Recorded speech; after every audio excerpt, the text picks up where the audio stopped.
Repatriation para sa mga OFW, marami pong nagtatanong, especially po sa Facebook. So, sa Messenger po.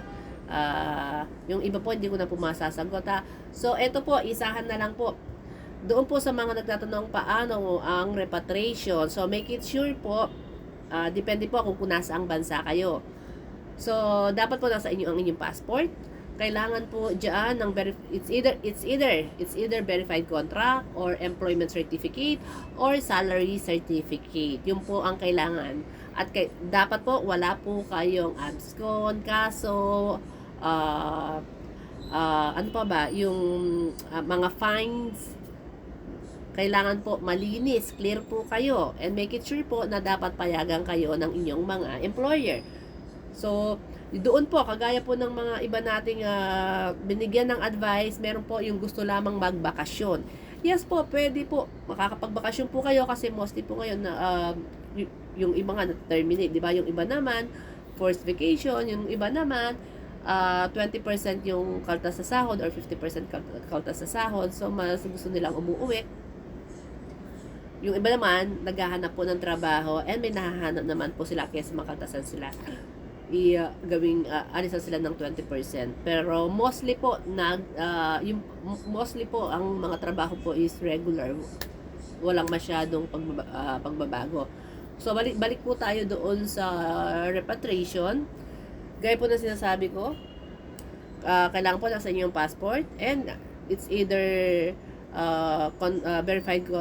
verified contract or employment certificate or salary certificate. Yan po ang mga kailangan. At make it sure na payagan po kayo ng inyong mga employer. Make it sure wala kayong mga cases. Wala kayong mga travel ban na hindi kayo pwedeng lumabas ng bansa. Wala kayong mga utang. Wala kayong mga ano pa ba. Wala po kayong problema. Mga ganun. Financial issue. Na pending na case. So, yun po, yung contact number po, i-google nyo po, repatriation, OFW repatriation, lalabas po sa Google. Andun po yung 3 mobile number kung nasa ang bansa ka man. Ngayon, doon po sa ibang bansa, di ba, sa ibang bansa kasi kailangan ng exit permit. Exit permit po, kaya make it sure po na kayo po ay papayagan ng inyong mga employer kasi po sila po ang mag-a-apply ng exit permit ninyo para kayo makalabas, para kayo makabiyahe. Ngayon, ang tanong, makakabalik pa ba? Yes po, ang repatriation po makakabalik po yan. Lalo na naman kung pumayag naman ang iyong employer na magbakasyon ka. Magbakasyon ka ng 3 months, 4 months, but make it sure makabalik ka before mag 6 months. So, depende po kasi sa sitwasyon din naman yan, di ba? So, make it sure, kung pinayagan ka naman ng 1 month, di bakasyon ka ng 1 month. Ngayon, kung hindi ka makabalik dahil sa situation, pwede naman po yung extend. Basta as long as makabalik ka before 6 months.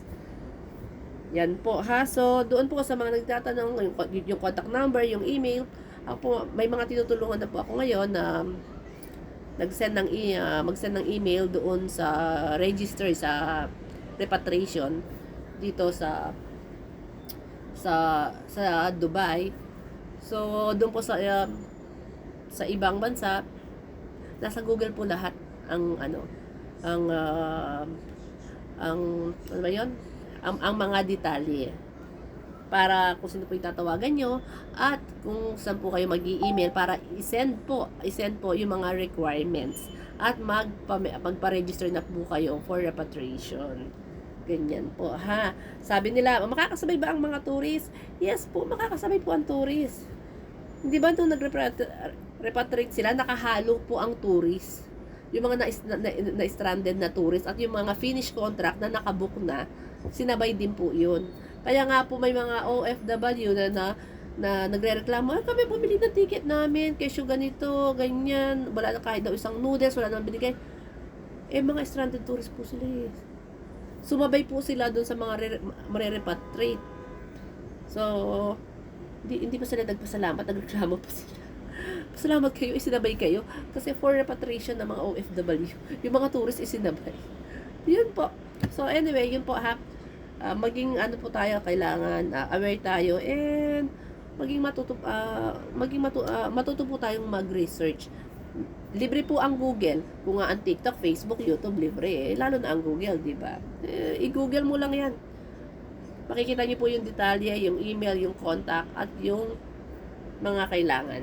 Anyway, sabi ko nga, ilan lang naman yung kailangan. 2 dokumento, at kung ikaw ay pwedeng umexit, walang bumabawal, wala kang kaso, at pinayagan ng employer, pwedeng ka.